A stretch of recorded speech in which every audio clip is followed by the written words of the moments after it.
The U.S. till now had maintained that it had warned Russia about an impending attack by extremists weeks before the Crocus City Hall massacre that left 140 people dead. But now a Washington Post report states that the U.S. government warned Moscow, specifically mentioning that the famous Crocus City Hall was a potential target for a terror attack. If the information was so specific, why did Russian authorities fail to foil the attack? This report directly contradicts Moscow's claims that the U.S. warnings were too general. According to the Washington Post, this information was passed on to Russia a day before the U.S. Embassy in Moscow issued a warning on March 7th to American nationals to avoid mass gatherings in the Russian capital. Well, Vladimir Putin publicly dismissed U.S. warnings just 3 days before the March 22nd attack, calling them outright blackmail and attempts to intimidate and destabilize our society. Russian Foreign Intelligence Service Director Sergei Naryshkin admitted on April 2nd that they did receive information from the U.S. mentioning Crocus City Hall. He said it was too general and did not allow us to fully identify those who committed the terror crime, and that Russia took appropriate measures to prevent the attack. While it's a routine practice for the U.S. to share such information about possible terrorist attacks under its duty to warn policy, it is unusual for the U.S. to give such intel to an adversary, as it risks revealing how the U.S. obtained the intelligence. Russian authorities soon apprehended the Crocus City Hall attack suspect in Bryansk, claiming that they were en route to Ukraine, claiming that Kyiv had hired the operatives, allegations that U.S. and Ukrainian officials have rejected. President Vladimir Putin said on Tuesday that Russia will find out who was behind last month's attack. Meanwhile, Russia is seeing a significant jump in the number of people signing contracts to join the armed forces since last month's deadly City Hall attack.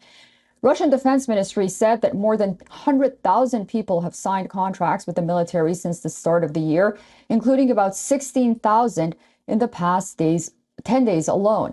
For more on this, we were earlier joined by Dr. Sergei Markov, a former spokesperson for Russian President Vladimir Putin. Listen to his insights.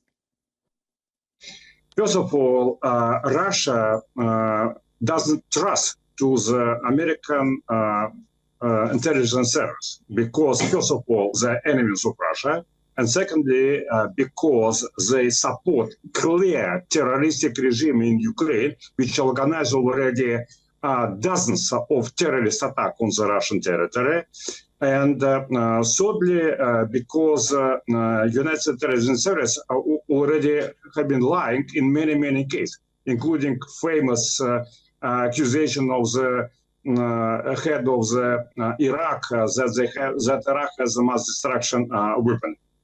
So no trust. First, secondly, when a United States embassy on the March 7th told that there are some probability of the organizing terrorist attack in the Russian, specifically in Moscow, concert halls and in another big meetings, immediately Russian security increased measures of security control.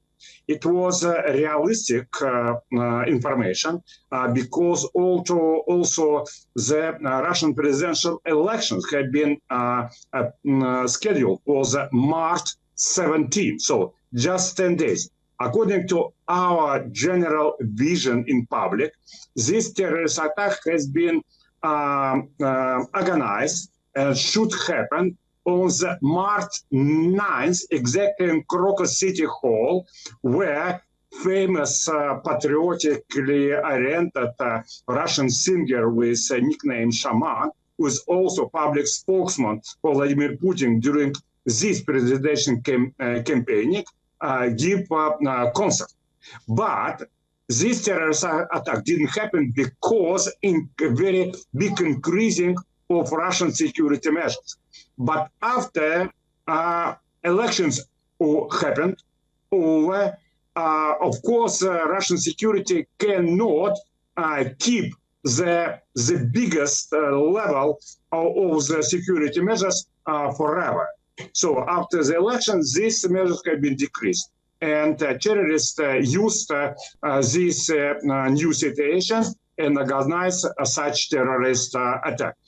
For all the latest news, download the WION app and subscribe to our YouTube channel.